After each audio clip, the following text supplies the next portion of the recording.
can't believe I'm saying this. Live in our studio right now, give it up for Chief Hopper himself, David Harbour, everybody.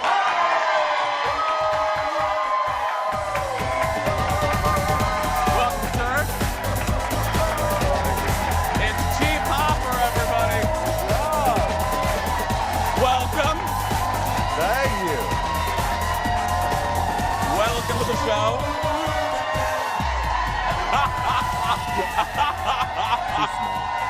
Oh, God. Wow, thank you. Oh, God. Welcome. Thank you. I have an enormous head. It's not, guys. Unfortunately. I do too. I can't wear most hats, most anything. No. Anyway, how you doing? I'm all right. I'm all right. Well, welcome. You've been to Minnesota before, haven't you? I have. Yeah. I've spent some time in Minnesota. I've been to the Minnesota. You say like that you have a story, did you? Well, I mean, the only thing is, you know, and I'm upset that it isn't going on now. I forgot when to go, but I went to the Minnesota State Fair. End of August. Oh, man. Oh, that's a party. I mean, I've not been to tons of state fairs, but I think that one is the best, right? Oh, I mean, like, cheese curds and livestock judging and everything fried on a stick. The butter queen. Yeah. Woman carved out of butter. I know, carved out of butter. I know. New season. I got to ask you, was there a moment, I always like when people are in, and this is a phenomenon, I absolutely, it's an overused word, but Stranger Things is a phenomenon. You're busy doing the work, you shoot the first season, you get done, you go about your life. Was there like a grocery store moment? Was there an outing at the mall where you were like, Shazam, this is huge? You know what I mean? Because you did the show. You don't know how it's going to be received. I wish I'd said that phrase, though. Shazam! Yeah. Shazam, this is huge. The entire thing. You're like, Shazam, this is huge. No, there was. I mean, like, it's a funny thing. I don't know if... So I have a cell phone. Congratulations. Thank you. Anyway, is that a new development? Up the audience. That's because right. They're clapping applauding. because you have a cell phone. Exactly. Yeah. Exactly.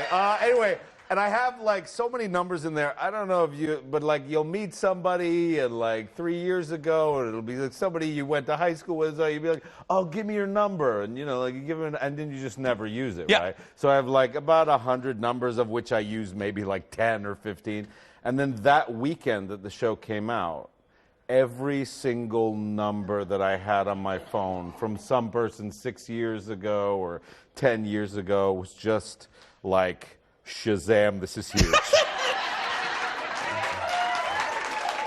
They were just like, they weren't like that, but they said Stranger Things, oh my God. And so that's when I knew. I was like, oh, this is different than anything else I've ever done. Like, people really... you know, embraced this show, really moved by the show, and, you know, they sort of discovered it, and, yeah, it was big. And after the success of 1 and then 2 comes out, it's huge. Everyone's interested. Everyone wants to know what's happening. Do you guys have to do, like in the Marvel Cinematic Universe, you know, in Star Wars, you know, you get scripts with invisible ink, or there's a stormtrooper there that'll shoot you on the spot if you walk out. What's the level, I'm fascinated by this, what's the level of secrecy on this? Like, do you only get your scripts? Do you get what do you get? How do they handle that? I mean, it's supposed to work that way, yes. But I'm kind of a jerk about the whole thing because, look, when we started this show, when the first season came out, there was no advertising. There was no, I mean, like, nobody cared about this show. We couldn't sell this. I mean, we couldn't give it away to people on the street. And so, you know, we created the show, and the way we created it was by reading scripts and by getting them, and that's the way I like to work, with paper scripts and blah, blah. And so by the time the second season rolled around, everybody was telling me, like, no more scripts. And I was like, no, not for me. Yeah. So give me some paper. Exactly. I'm kind of a jerk about it, but there is a person, like a PA on set, who just follows me around to grab my script and burn it as soon as I'm done with it. Yeah. I know Netflix folks are here. I don't want to get you in trouble. What? I don't want to be shot down by a drone. You know. Exactly. What can you tell us? Because that trailer, we've shown that trailer.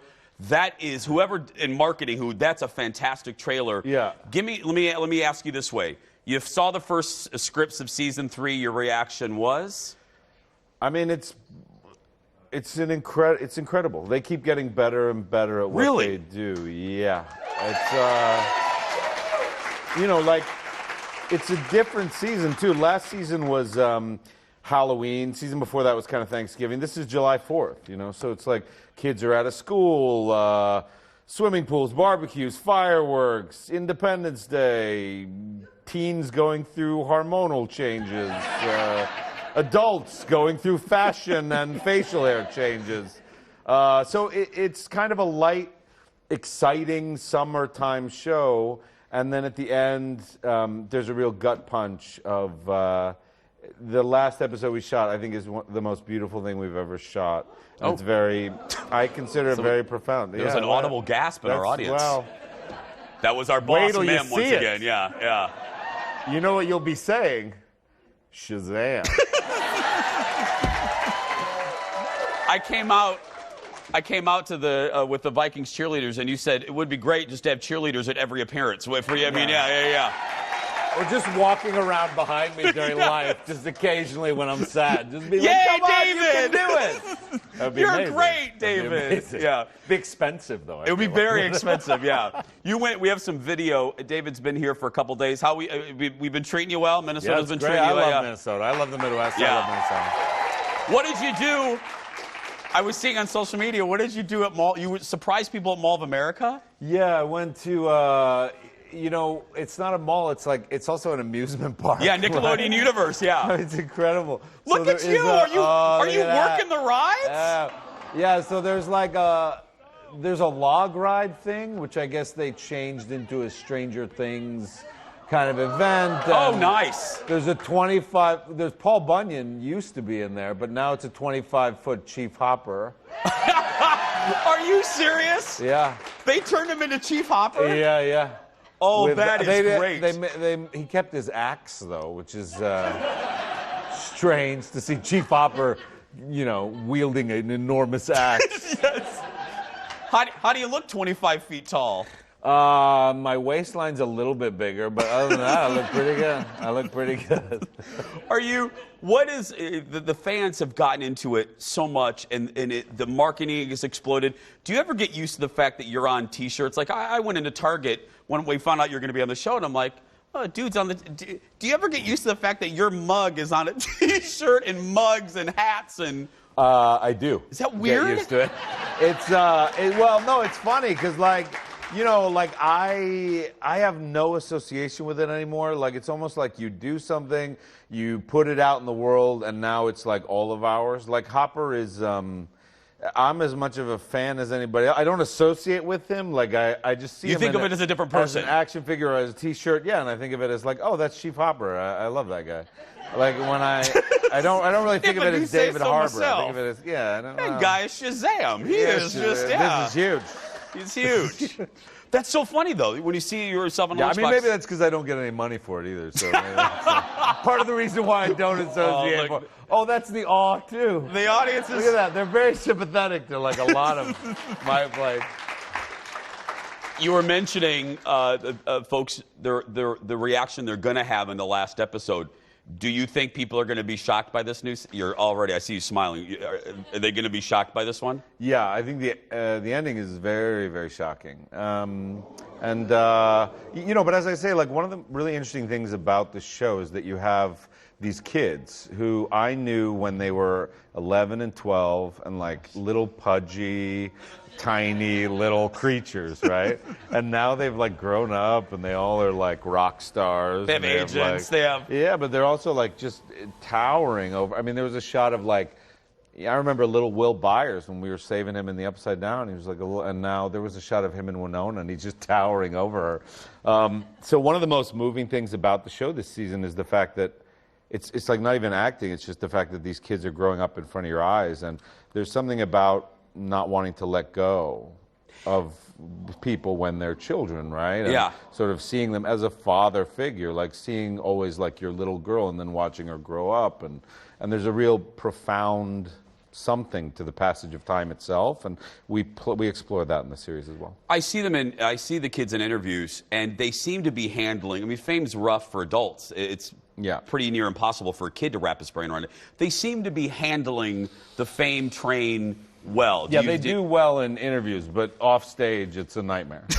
I mean, it's like just throwing that, Gaten Maserati, just throwing cups of coffee at assistants, going, not hot enough.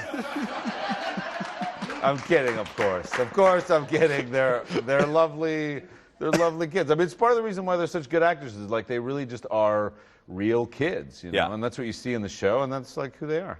Well, I got to tell you, thank you for coming in. I know who's your team? Because I know you're a big sports fan, right? Yeah, I mean, I'm big into boxing, actually. Oh, really? So, yeah. I'm big into boxing. Yeah, pugilism. They're like, oh, no, come on, football. There's some, yeah. Well, welcome. Thank you for being here. I greatly appreciate it. Come back whenever. Thanks, David man. Harbour, everybody.